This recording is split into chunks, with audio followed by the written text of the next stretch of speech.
हम मीनू झा गोर लगै छी समस्त मिथिलावासी के एकटा सामा के गीत लऽ कऽ उपस्थित छी। सामा पर्व के बहुत बहुत शुभकामना सब गोटे के। संग दऽ रहलिए श्रीमती ललिता झा। धन्यवाद।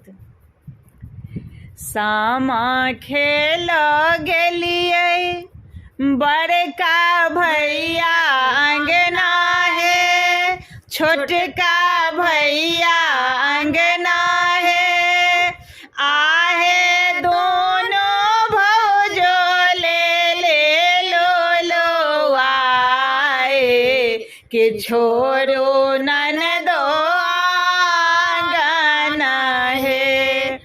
आहे दोनों भौजो ले लो आए कि छोरो ननदो आंगना है। जोने लो आ बड़े के भौजे हैं, हमारे छोटे के भौजे हैं।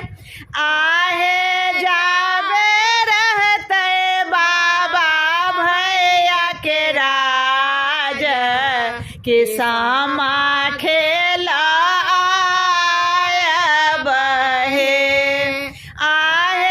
छूटी जेते बाबा भैया के राज ते जब तो हर आंगना है।